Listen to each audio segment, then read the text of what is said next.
Mesdames et messieurs, bonjour et bienvenue dans ce premier point d'information sur RTI 1. Les pluies diluviennes qui s'abattent sur la ville d'Abidjan depuis vendredi ont fait des victimes. Selon un dernier bilan officiel, 2 personnes ont perdu la vie à Bokabo dans la commune d'Abobo. À Yopougon, une maison s'est effondrée sans faire de victimes. Je vous propose de suivre le double constat de Didier Nguessan. Abobo, quartier Bokabo. Cette famille est en deuil. 2 de ses membres, une jeune fille de 19 ans et son enfant de 2 ans, ont perdu la vie. Le drame est survenu lorsque ce pan de terre, arrosé par la forte pluie de ce vendredi, a cédé, entraînant sur son passage une partie de la maison. Il y avait 2 jeunes gens qui sont venus, ont fait un effort pour avoir un qui était en vie. Bon, on a vu maintenant le premier fille, c'est qui était nourrice là. On a vu maintenant vraiment ça ne va pas, on ne va pas avec son enfant là. On a cherché avant de le trouver, maintenant on a vu que c'est vraiment déjà. La famille endeuillée réside ici depuis 4 mois. Elle compte déménager. Des maisons construites le long de ce ravin menacent également de s'effondrer. Cette autre famille, à Yopougon, nouveau quartier, extension, a eu plus de chance. Prise au piège suite à l'effondrement d'une partie de leur maison dans la nuit de vendredi à samedi, les 14 membres de la famille ont été exfiltrés par les sapeurs-pompiers. Donc elles ont crié, on est mort. J'ai dit, aïe, vous êtes mort comment? J'ai tiré ma tête, on ne peut pas sortir. On a commencé à crier au secours, il n'y a pas quelqu'un qui est venu. On a été obligé d'appeler les pompiers. Ce sont les pompiers qui sont venus. Ils ont mis échelle, c'est par échelle, là nous sommes passés. Les prévisions météorologiques annoncent de fortes pluies avec des orages ce week-end. Le ministre de la Sécurité et de la Protection civile en visite de terrain dans la commune de Cocody. Il s'agit pour Vagondo Diomandé de constater les dégâts causés par des fortes pluies qui s'abattent sur tout le pays. Il a invité les populations à la vigilance et au respect des mesures de prévention. Le compte-rendu d'Abou Sanogo. C'est sous une fine pluie que le ministre de la Sécurité et de la Protection civile Vagondo Diomandé est allé constater les dégâts causés par la forte pluie qui s'est abattue sur Abidjan. Première étape, Riviera Bonoumé, dans la commune de Cocody. Ici, un pan de la clôture de cette villa s'est affaissé sous le poids de l'eau. Aucune perte en vie humaine. Les habitants du quartier saluent la promptitude du ministre de la Sécurité et de la Protection civile. Nous disons merci vraiment à monsieur le ministre qui est promptement venu pour nous soutenir. Deuxième étape, Riviera Palmeret, toujours dans la commune de Cocody, avec le directeur général de la police nationale, Youssouf Kouyaté, et le directeur général de l'Office national de la protection civile, Kilifiakre Fanyidi. Le ministre Vagondo Diomandé s'imprègne des dégâts causés par la montée des eaux. Une situation qui inquiète les riverains. Même s'il ne pleut pas sur la Palmeret, l'eau, on ne sait pas d'où ça quitte. Tout ça, tout ce secteur-là. Je suis très fier de vous voir là, les pieds dans la boue. Vraiment, ça fait du bien. Si on évite de jeter des ordures, de boucher les caniveaux, de jeter des sachets plastiques, ça va éviter ce que vous êtes en train de déplorer aujourd'hui. Effectivement. D'accord? Ça, je suis d'accord. Donc, moi, je compte sur vous et j'espère que le message va passer. C'est au commissariat de police du 35e arrondissement à la Riviera que le ministre Vagondo Diomandé a achevé sa tournée.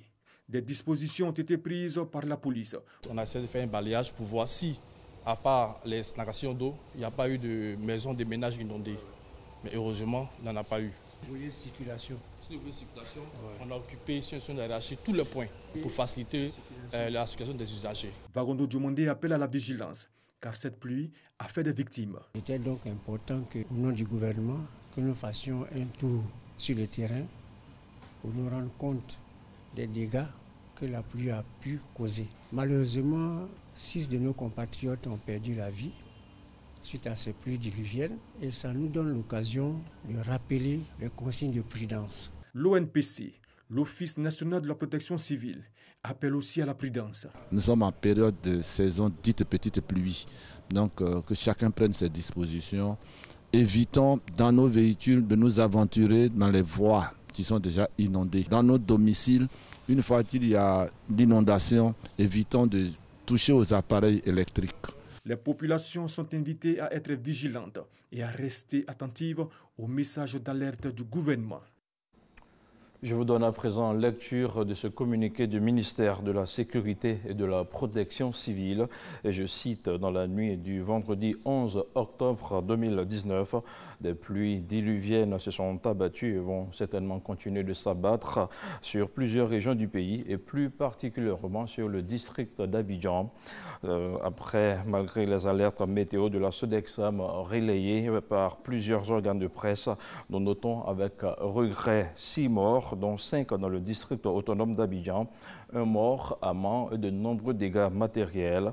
Le ministre de la Sécurité et de la Protection civile présente au nom du président de la République et de l'ensemble du gouvernement ses sincères condoléances aux familles éplorées et les assure de son soutien total.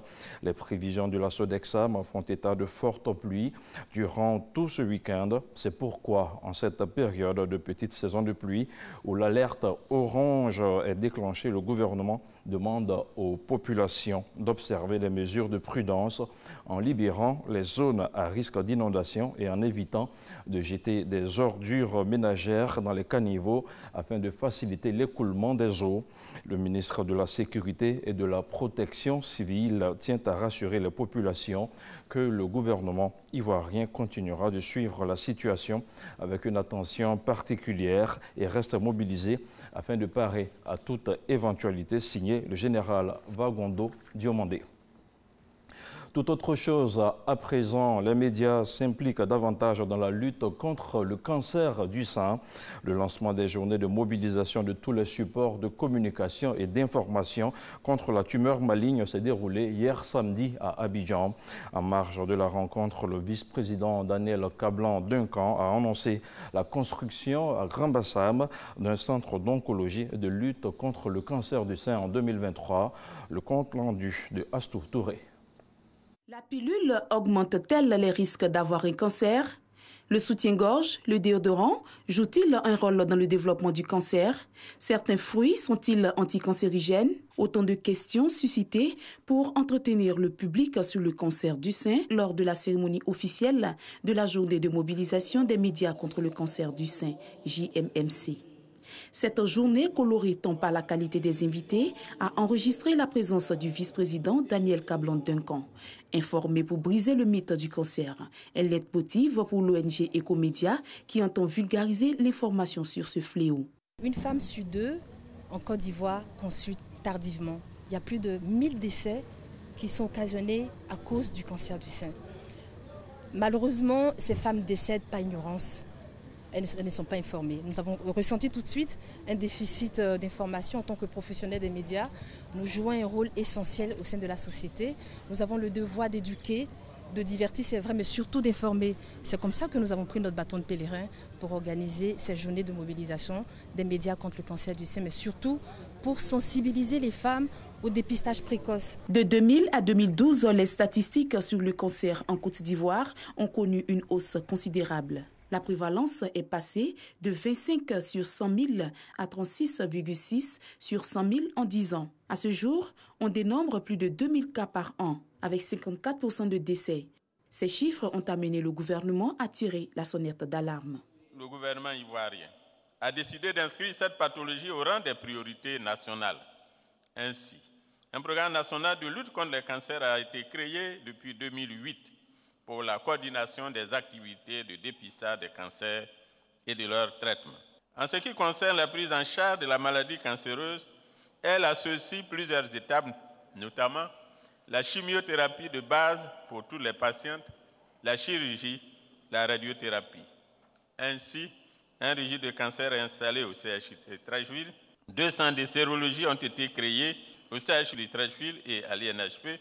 La création de 3 centres de diagnostic avec l'immunohistochimie pour bien orienter les traitements des malades atteints du cancer du sein. Le cancer du sein est le premier cancer de la femme dans le monde. En Côte d'Ivoire, sur 84 000 personnes dépistées, 8 500 précancéreuses sont prises en charge. Première cause de décès chez la femme dans le monde et en Côte d'Ivoire, pour Daniel Kablan-Duncan, il est temps de vaincre ensemble ce tueur silencieux. Il faut d'abord n'avoir pas peur de se faire dépister. C'est ça le message fondamental qu'il faut indiquer. Et tous les cas qui sont des cas sociaux, qu'on les pose. Le ministre est là pour essayer d'aider à résoudre ces cas là-bas On a même envoyé justement des cas même jusqu'en France. Pour ce faire, le gouvernement prévoit d'accroître la capacité des centres de prise en charge avec la création de nouveaux centres d'oncologie médicale. L'État de Côte d'Ivoire va construire un centre régional de référence de radiothérapie et d'oncologie médicale à Grand Bassam d'un coût de plus de 80 milliards de francs CFA. Il sera bâti sur une superficie d'environ 5 hectares avec une capacité d'accueil pour les hospitalisations de plus de 200 lits, 4 bunkers, 2 salles opératoires et des équipements de haut niveau pour le diagnostic précoce et la prise en charge complète de tous les cancers. La 3e édition de la journée de mobilisation des médias contre le cancer du sein se situe dans le cadre des activités de la plateforme dénommée Octobre Rose qui vise à mener des actions conjointes et concertées pour la lutte contre le cancer. Dans l'actualité hors de la Côte d'Ivoire, ouverture hier samedi à Marrakech au Maroc de la 12e édition du World Policy Conference. Invité spécial, le Premier ministre Amadou Gon Coulibaly s'est prononcé sur des sujets d'intérêt nationaux et internationaux. Envoyé spécial à Marrakech, Herman Guivet.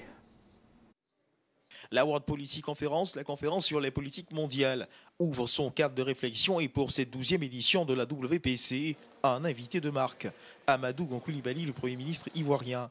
Thierry de Montbrial, initiateur de ce cadre d'échange, fait l'état des lieux de la réalité internationale telle qu'elle se présente. Seule une Europe solide pourra peser face aux deux puissances impériales en compétition pour les prochaines décennies ou aux autres mastodontes comme l'Inde ou le Japon. Autour du chef du gouvernement ivoirien de prendre la parole. De Marrakech, je me rendrai à Washington, aux assemblées annuelles du Fonds monétaire et de la Banque mondiale.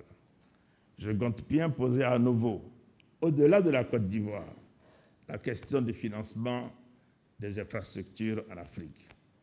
Nous devons imaginer la possibilité que les fonds de la Banque mondiale servent d'effet de levier pour mobiliser les ressources nécessaires pour faire face aux besoins de financement des infrastructures en Afrique. Nous affirmons notre préférence pour le multilatéralisme, qui privilégie l'approche de prise de décision par consensus, ce qui permet aux plus faibles, du point de vue économique, de participer à l'élaboration des règles qui régulent le commerce international. Propos suivis d'un message du Premier ministre français Édouard Philippe, délivré par un émissaire. Place au débat. Le chef du gouvernement ivoirien répond aux questions des participants, des questions liées au développement durable, l'insécurité, les accords de partenariat économique APE. La Côte d'Ivoire, en tout cas, nous avons fait nos calculs et nous sommes arrivés à la conclusion que c'était un accord donc gagnant-gagnant. Et c'est bon de noter que sur 15 États de la CEDEAO, 14 donc, ont signé l'accord. Le phénomène de la migration, tout y passe. Morceau choisi. La notion donc, de micronationalisme est plutôt en train de disparaître au profit d'espaces régionaux. L'histoire est à l'ouverture de grands ensembles et c'est à cela que tous les chefs d'État du continent travaillent. Ce problème du terrorisme au Sahel, nous avons décidé de montrer ce signal en disant nous mettons des ressources, nous allons nous organiser donc, en tant que sous-région pour envoyer des troupes, etc. Mais je pense qu'il faut aller beaucoup plus loin et réfléchir à une intervention vraiment de la communauté internationale pour régler donc ce problème. Des positions du chef du gouvernement ivoirien fort appréciées par l'auditoire, Amadou Gon Coulibaly se réjouit de ce cadre d'échange. Nous en appelons donc à ce que, au niveau mondial, qu'il y ait le plus de concertation pour que les règles du commerce international soient définies donc ensemble et que ces règles soient équitables pour permettre donc à tous les pays de tirer profit donc pour leur économie et pour leur population. Paul Kagame, le président de la République du Rwanda, devrait intervenir en début de soirée pour également faire part de sa vision, de ses propositions pour un monde plus juste et plus prospère. 48 heures d'échange et débats autour de sujets riches d'intérêt, la santé en Afrique, le commerce, investissement direct et confiance, le rôle de l'Europe, l'Afrique, l'Amérique, l'Asie dans la mondialisation. Dans l'actualité, en bref, les autorités guinéennes ont procédé samedi à l'interpellation de plusieurs figures de la société civile, des leaders engagés dans la contestation contre l'ambition prêtée au président Alpha Condé de briguer un troisième mandat. Des arrestations qui interviennent dans un contexte de plus en plus tendu, le FNDC ayant appelé les Guinéens à se mobiliser à partir de demain lundi pour dénoncer un projet de révision constitutionnelle. L'avocat du FNDC, Salifou Beavogui, a qualifié la situation d'extrêmement grave. Et puis 7 millions d'électeurs sont appelés à voter ce dimanche 13 octobre en Tunisie. Le second tour de la présidentielle oppose le juriste Khaïs Sahed au mania des médias Nabil Karoui. Une élection qui se tient dans un contexte de crise économique et sociale. Pour les électeurs, c'est le troisième vote en un mois après les législatives de dimanche dernier, ce qui peut faire craindre un désintérêt et une forte abstention. Voilà, c'est tout pour ce point d'information sur RTI 1. Je vous retrouve la semaine prochaine avec beaucoup de plaisir et surtout beaucoup de prudence sur nos routes.